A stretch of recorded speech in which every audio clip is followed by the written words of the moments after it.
We're going to discuss Peter McNeill, who stepped down from Cheltenham. Obviously, this comes about a month after he was advocating blue chip companies sponsoring the big sort of chases, certainly at Cheltenham. I mean, where do we stand on this?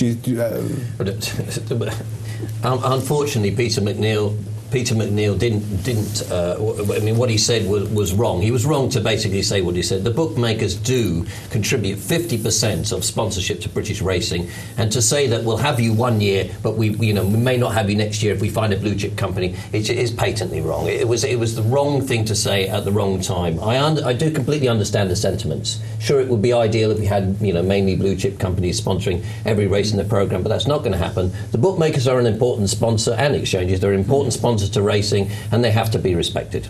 Okay, and that's pretty a major consensus around the board. Absolutely, yeah, everything Jeff said. I mean, this guy has made a bit of a mess of what he said. The sentiment is right, getting money out from outside of racing into racing, but not, you've got sponsors paying money, you don't treat them like that.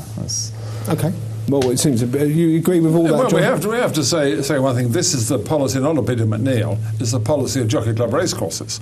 You remember when the Grand National, when John Smith pulled out of the Grand National, they virtually said anyone but bookmakers. That was virtually laid out. The policy of Jockey Club racecourses, the great Grand National around the world. Oh, we can't have bookmakers tainted with it. So they got good old Crabbies, and I have no objection to Crabbies, local firm, booze and all that, and drink and all that. That's fine. But the way they said it, the bookmakers would be the last resort. Now, that is an incident. As you say, more than 50% of sponsorship in racing is bookmakers. What they dread at Cheltenham, is Fred Doane, the boss of Betfred, going for the Betfred Gold Cup, standing on the podium, giving out the prize, and the Princess Royal next to him. They can't bear that. It is sheer snobbery, it is arrogance, and I'm amazed that the bookmakers accept this, because the bookmakers are being told, we'll take your money when we can't get anybody else's. So it wasn't Peter McNeill, he was just his master's voice. It was stupid what he said, but it is clearly the policy in racing. If we could only get Mercedes in and all the great big firms around the world, and Apple and Google's and all that lot, but no, the bookmakers, well, it's horrible, we've got to have you, we hate you, but we've got to have you. And that's one of the message it sends to bookmakers. The one thing you want to remember, I mean, I do have a lot of sympathy with with Jockey Club racecourses on this matter. I mean, I think where the sentiment originally came from, we have to face up to this, was that there were a lot of the bookmakers that were sponsoring these races were sponsoring them from their Gibraltar base, from tax savings, from levy savings that they were, from tax and levies that they weren't paying, and they were coming over to the UK and they're sponsoring, they're sponsoring, not only are they sponsoring races, they're sponsoring racing channels, they're sponsoring newspapers and everything else like that, out of taxes and levy that they weren't paying, in particular levy, and it sticks in the face of racing. And so I do have sympathy with Jockey Club's racecourses position, although in this particular case it wasn't handled particularly. Okay, we've got a tweet in just on the subject we mentioned earlier about Wolverhampton. It's free for the whole of January if you really love to go down there. Whole of January. Issuing permanently. Why these little bits and pieces on the freezing cold January? Even less inclined to go. We'll send John. No, but and actually it's a great place, Wolverhampton. In fairness, there's a very good restaurant there. There's a hotel right next door. The paddock should be in front of the stands. But having it free in January, why don't they say free all the time? How many people are they paying who's going to take the tickets in, get the cash all counted, this, that and the other, and they would sell booze and drink and food and all that kind of thing. It's not it's the concessionaires, Pete. I mean, the bookmakers that bet at these racetracks, they want people to do business with. The people that sell the burgers and the teas and the coffees and everything else, they need customers to do business with. It's natural. And I have argued with the racetracks. They seem reluctant to make the all-weather a free entrance deal. I believe it should be. I think the reason is that the racetracks are reluctant to open the door to free racing in case it spreads. What happens at Towcester? Now Towcester, there we are, free racing. Even McCoy Day. When AP got his 4,000, absolutely free. Good. I don't know what the finances are of Towcester. I don't know how they do it. There's talking about having a dog track in the middle. That would be terrific as well. But they seem to be surviving on it. Okay. What I want to do is I want to move subject, because this is a subject which is pretty close to a lot of people at the moment in terms of the fixed betting machines that you have in betting shops. And for me, growing up, I mean, the betting shop has completely changed. It's changed in the way people are threatened in betting shops to a degree, and it's been called the crack cocaine of modern day. I mean, where do you stand on these machines that you get in. I don't think any of us particularly approve of these machines, but they're become a necessary evil for large operators. They have acquired a lot of small operators, but where I stand is, it appears to me that they've offered an open goal to people to criticise them by not being more proactive on the self-exclusion matter. I mean, you can basically walk into a shop and empty your pockets into one of these machines, and it's caused an awful lot of upset. And I can understand this upset. What the bookmakers really ought to, they really should be looking to themselves and being far more serious about the self-exclusion diet, i.e. a customer walks into a betting shop and says, I don't want to lose any more than £20 by some kind of a card system where they put a card in the machine, says that's how much would you like to lose, typical maximum later lose £20, well, maximum £20 loss, and they should respect that.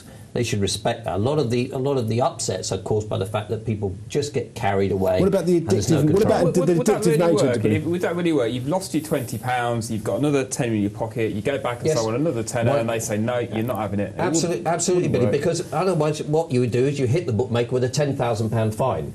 You make sure that the policy of self-exclusion is rigidly adhered to. But why should the betting shop be focused so much on sort of casino-like addictive machines? Because they'd all close down without them. There would not be a single betting shop open in this country if there weren't the fixed odds machines there. Let's get that clear. And secondly, these nannying people I got surrounded by here, for goodness sake, grow up, all of you, grow up and realise the world we're in. In the old days, as I think I keep on saying this, the only way you could bet was horse racing, greyhound racing and the football pools, nothing else. Now, 24 hours a day on the machines, press a button, you can be on the roulette, you can be on the poker, any kind of betting. So to try and restrict it and say, there's the compulsive people, well, if they go straight home and do it on their other machines, it is nonsense. You nanny people. No, I'm not. Yes, you are. You're exactly as bad as him. As bad as him. What's good for people, and you must have... I'm talking about, John, I am talking about the companies and their reaction to the criticism, which I don't think has been, I think has been wrong. They haven't done enough. They haven't gone far enough in reaction to... But you never satisfy the critics who are stupid because they don't realise that there's so much betting going on around the world, there's no controlling it. 30 years ago, you could have controlled it. The three methods of betting, you kind of put it on the FOB machines and you only win £2 or something. You could control it. Now it is uncontrollable because it's so widespread and available to people. But you don't go to a betting shop to watch horse racing anymore, do you? A lot of people don't know. No. Because but it is still an attraction. But it's sad to say betting shops would remain open if horse racing died. It would still remain open. The football they're open until 9:30 on Christmas Eve. 9:30 on Christmas Eve. Well, that's only for one reason. There's no racing on Christmas Eve. Absolutely. If that's the case, how did the betting shops were able to stay open when horse racing is cancelled and we used to have the dog meetings, matinee meetings in the afternoon, and the shops used to shut at 6? But there was no internet. You couldn't go and press buttons and have bets whatever you like. See, we're in a different world now. So the nanny people, he's one, and all these critics of the FOBs, the people who are coming in Parliament and standing up in their constituencies, there's 7 betting shops to only 2 pubs or whatever they're complaining about. Market forces. If people want to go, they go there. Give them what they want. Don't limit the stakes. Can I just hold to say... In Vegas, you can bet what you like. Can I just... Obviously, it's all about interaction. I mean, do you agree with John? Do you agree with Jeff? I mean, we want your interaction. We've got a few tweets that we'll read out in a second.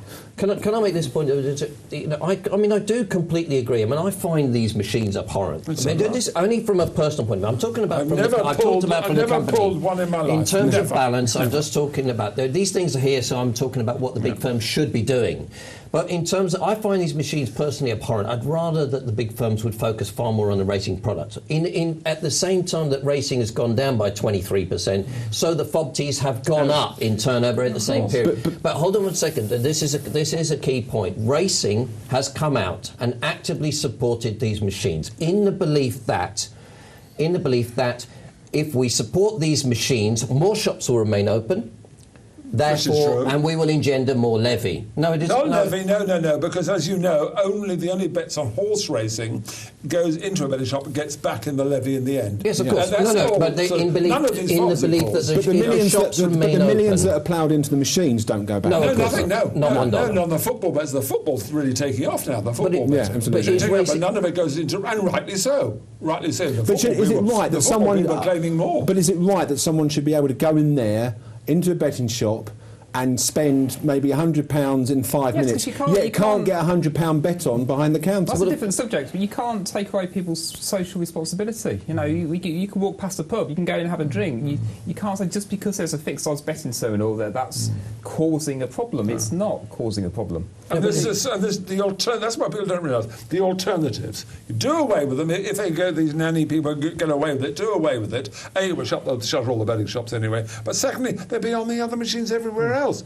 It is a ludicrous argument. There's a big campaign in the Sunday paper, they've got pages and pages of the awful sort of tragedies that have happened to people going on the FOBTS. But they would go elsewhere. Sensationalism. Of course it is, but they would go elsewhere. People who are socially irresponsible and have to have a bet and are compulsive gamblers, there's so many outlets for them now. But the people going into the betting shops are not horse racing enthusiasts. That's the point. So what? No. A lot of the people who go horse racing never see a racehorse because they're stuck in the bars or they're stuck in their... So what?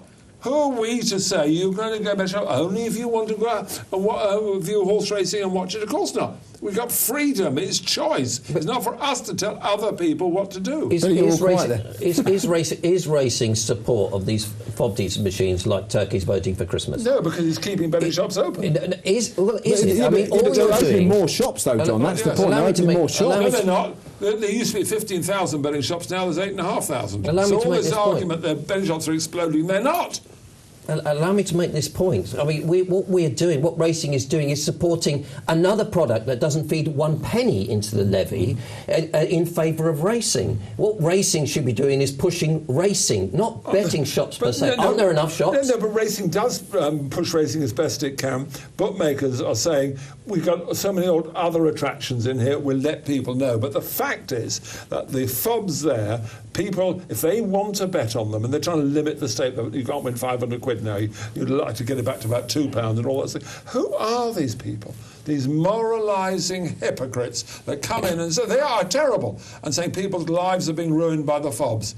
There's so many other places they would be ruined anyway. People are sick enough and stupid enough to gamble all their money away and not feed their families and all. That's the social problem. Well, let's not forget, some people are addicted to horse racing. Of course there are. Well, there are fewer and fewer of them. Yeah. But you cannot stop somebody who is a compulsive gambler from finding somewhere else to So, Bill, let me play. ask you a question. Why is it viewed amongst the general public an equivalent to a pawn shop?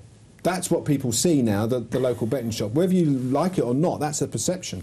Yes, it does. But that's why all these councils are trying to get them shut down. Socialist councils, by the way, socialist councils. And Tony Blair introduced it, which is quite a and some Tories are going along who don't understand the freedom of the public school individual Tories, choice. would they be, John? Well, one or two of them, but they don't believe... Well, of course, the Tories are in real problems on this because in the old days, the landed gentry and the sons of that used to lose their estates and lose their inheritance by gambling. So there's always been a sort of a thing in the upper classes worried that their kids are going to do the same as so much happened in the past. He's not well. It's official.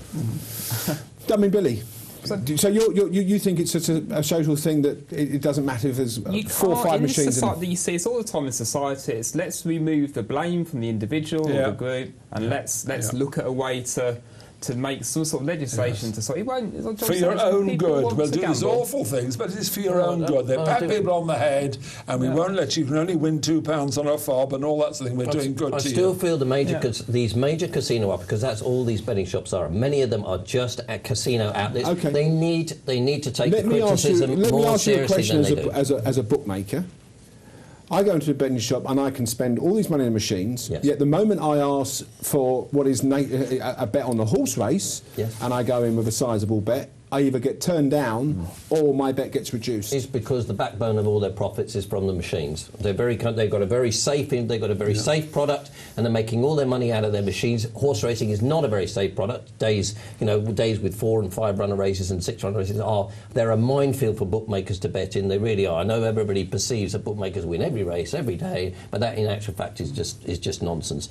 Whereas the machines themselves are extremely safe medium. So when you walk into a betting, this is why they were offering bonus schemes. Betfred today, the story in the Daily Mail, don't know if it's true, don't know if it's not, but it almost appears to be backed up by Coral, that they are incentivising their staff to push customers to be betting on these machines. And quite frankly, if you were a chief executive of these companies, you would do that because it's a guaranteed profit. And software in the machine will guarantee you don't win. You know. So that's a situation that we find ourselves in now. I'd still feel that racing itself should not be supporting FOBTS so cheaply. So what should racing do?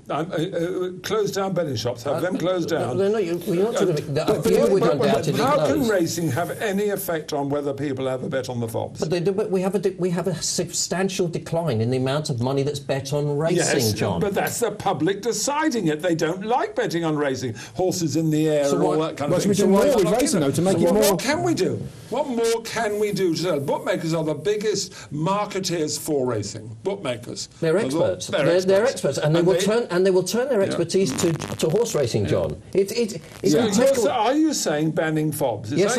Absolutely. My first point was you didn't grow up and learn that people have a right to choose what they want to do. Well, you're saying on the one thing you don't like them, and now you're saying I don't like them. I don't like them. None of us choice. None of us choice. None of us. But I'm talking. I'm batting for racing. I'm not batting. I'm not batting for Ralph Topping here. I'm batting for racing and what's good for racing. At the end of the day, these FOBT machines are not good for racing. They're good for betting shops. If they were all removed tomorrow, racing would be better off.